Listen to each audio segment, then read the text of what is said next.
জবাব দেওয়ার ভয় যারা দুনিয়াতে গুনাহ থেকে নিজেকে বাঁচাবে, আমি আল্লাহ ওয়াদা করলাম তাদেরকে বিনা হিসাবে জান্নাত দান করব। আল্লাহর আদালতে দাঁড়ায়া হিসাব দেওয়ার ভয় কেন? বলে আল্লাহর আদালত বড় ভয়ঙ্কর আদালত হবে, যে আদালতের মধ্যে রহমতের নবী বলেন মানুষগুলো সব উলঙ্গ দাঁড়ায় যাবে, নারী আর পুরুষ সব উলঙ্গ দাঁড়াবে। আম্মা জান আয়েশা রাদিয়াল্লাহু তাআলা আনহা বলেন, ইয়া রাসূলুল্লাহ, হাসরের ময়দানে নারী পুরুষ যে উলঙ্গ দাঁড়াবে, একজনে আর একজনের দিকে তাকায় কি লজ্জা হবে না? রহমতের নবী বলেন, ও আয়েশা, হাসরের ময়দানে তো ভয়ঙ্কর হবে, একজন আর একজনের দিকে তাকাবারও হুঁশ কারো থাকবে না। আম্মা জান আয়েশা বলেন, আমি প্রায় সময় দেখি আমার হুজরায় বসে রহমতের নবী মাঝে মাঝে গুনগুন গুনগুন করে কান্না করেন। আমি আয়েশা বড় ভয়, রহমতের নবী আমার কোন বেয়াদবির কারণে কষ্ট পেয়ে কাঁদেন নাকি? আমি মায়ার নবীকে জিজ্ঞাসা করতাম, হে রাসূল, আপনি কেন কাঁদেন? আমার কোন ভুলের কারণে? বলে না। তো আপনি কেন কান্না করেন? রহমতের নবী বলেন, ও আয়েশা, তিনটা কথা আমার অন্তরে যখন আসে আমি তখন বেশি বেশি কান্না করি। ওই কান্না তখন আমি আর ধরে রাখতে পারি না। এক কান্না হলো, আমার জীবনটা এক সময় বড় কষ্টের ছিল, দুনিয়াতে আসি আমি বাবা বলে ডাক দিতে পারি না। 6 বছরে আমি মা হারায়া, 8 বছরে আমার দাদাকেও হারায় ফেলেছি। আমার ওই সময় এতটা মুসিবত, আমার ওই সময় বিপদকালে আমার এক আপন ছিল খাদিজা রাদিয়াল্লাহু আনহা। আমি হেরা পাহাড়ে গিয়া আল্লাহর মোহাব্বতে ধ্যানে সময় কাটাইতাম। ওই খাদিজা আমার জন্য মাঝে মাঝে নাস্তা নিয়ে হাজির হয়ে যাইত। বেঈমান মুশরিকেরা আমাকে চলার পথে বারবার আক্রমণ আর কাটা দিত, চলতে না পারি। এতটা অত্যাচার, এক পর্যায়ে মুশরিক আমার দুশমনেরা একদিন আর দুদিন না 3 বছর পর্যন্ত আমাকে শিয়াবে আবু তালিবের মধ্যে গৃহবন্দী করে রাখছে। আমার 4 কন্যা সহ আমার খানাও নাই, পানিও নাই, বড় কষ্টের জীবন। 3টা বছর পর্যন্ত কোনো খানা নাই, পানি নাই। আমি রহমতের নবী গাছের পাতাগুলো চাবাইয়া চাবাইয়া ওই গাছের পাতা খেয়ে পেটের ক্ষুধা নিবারণ করেছি। ওই খাদিজা তখন বড় নিরাপদ, তারপরও আমার মহাব্বতে ওই শিয়াবে আবু তালিবের মধ্যে আসিয়া তিনিও আমার কষ্ট ভাগাভাগি করে নিয়েছেন। ওই খাদিজা, আমি দাওয়াতের কাজ করিয়া যত রাতে আসতাম, সালাম দেওয়া মাত্র দরজা খুলে যাইত। ও খাদিজা, যত রাত আমি আইসা সালাম দেই, আপনি কি ঘুমান না? খাদিজা বলেন, ইয়া রাসূলুল্লাহ, আমি জানি আপনার মা নাই, আপনার বাবাও নাই। আমি খাদিজা 2 জন স্বামীর বিদায়ের পরে আপনার ঘরে আসছি। আপনার মা যদি থাকতেন আপনাকে বাহিরে রেখে ঘুমাইতেন না। আপনার মায়ের আদর পান নাই, বাবার মোহাব্বত আপনি পান নাই। আমি খাদিজা এগুলো মনে করে আমি ঘুমাই না।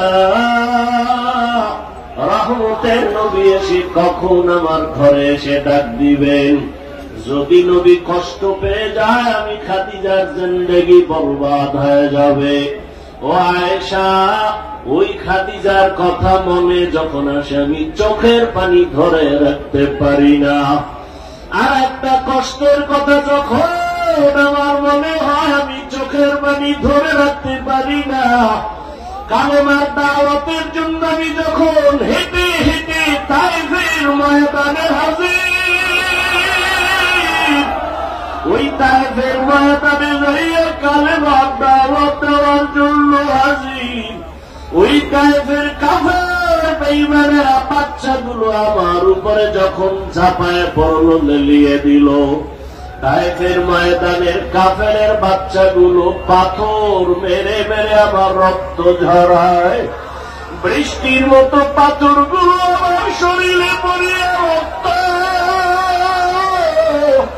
রক্ত পড়িয়া আমার জুতা পর্যন্ত আটকাইয়া যায়। একদল বাচ্চা আমাকে পাথর মারে, আর একদল বাচ্চা আমাকে গালি দেয়, হাসি ঠাট্টা করে, আর আমাকে বলে মক্কার পাগল, এখান থেকে ভেঙে যাও। আমার কান্না দেখে আমার মাওলা সহ্য করতে পারেন নাই। আল্লাহ জিবরাইল আমিনকে বলে যাও যাও, আমার মায়ার নবীর কান্না আমি আল্লাহ বরদাস্ত করতে পারি না রে জিবরাইল। কারণ সব নবী আমার বন্ধু, মুহাম্মদ আমার বন্ধু, ঈসা নবী আমার বন্ধু, ইব্রাহিম আমার বন্ধু, সব আমার বন্ধু। তবে বন্ধুদের মধ্যে আমার মুহাম্মদ বড় আদরের। সমস্ত নবীরা আমি আল্লাহর আশিক, আর আমি আল্লাহ একমাত্র মুহাম্মদের আশিক। আমার মাওলার বড় দয়া, আল্লাহ পাক জিবরাইলের পাঠায় কয় যাও তায়েফের জমিন উল্টাইয়া দাও, আমার নবীরে যারা কষ্ট দেয় ওদের বাঁচাইয়া রাখিয়া লাভ নাই। আমার আল্লাহর আদার পেয়ে জিবরাইল এসে বলে ইয়া রাসূলুল্লাহ, তায়েফের জমিনের মানুষ উল্টায় দেই। নবী বলেন না ভাই জিবরাইল, ওদের মারবা না,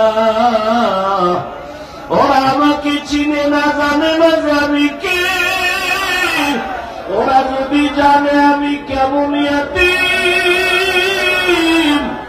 আমার মা নাই, বাবা নাই, আমি বড় কষ্টে জীবন কাটাইতেছি, ওদের হেদায়েতের দোয়া করি, ওদেরকে মারিও না।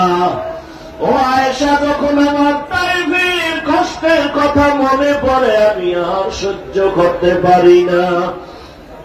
আর একটা দুঃখ আর কষ্ট যখন আমার মনে আসে আমি ভয়ে কান্না করি।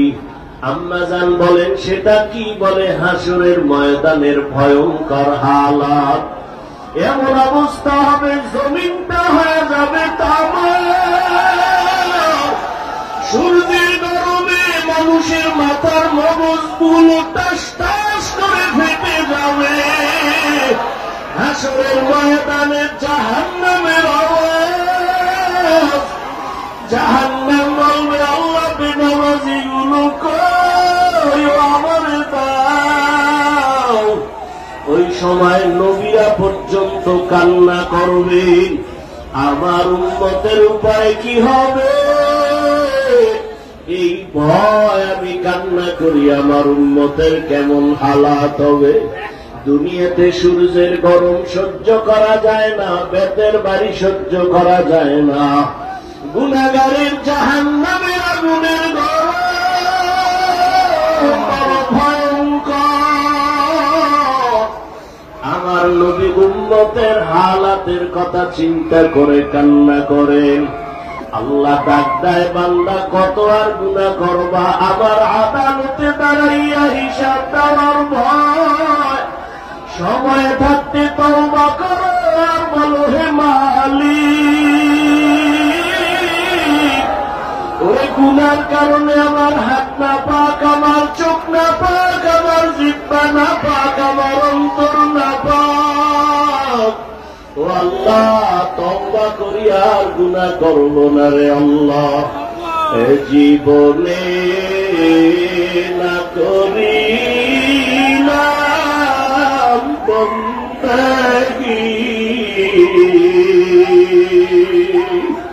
গুনা করে কাটাই না জিন্দগি, গুনা করে কাটাই না জিন্দগি। তওবা করে আবার তওবা ভাঙ্গিলাম, তওবা করে আবার তওবা ভাঙ্গিলাম। অবশেষে খাঁটি তওবা করিলাম, অবশেষে খাঁটি তওবা করিলাম। সকলেরই দরজা হইতে ফিরিয়া, সকলেরই দরজা হইতে ফিরিয়া আপনারও দরজায় রইলাম তাকায়া। আপনি যদি মাফ না করেন বান্দারে, আপনি যদি মাফ না করেন বান্দারে,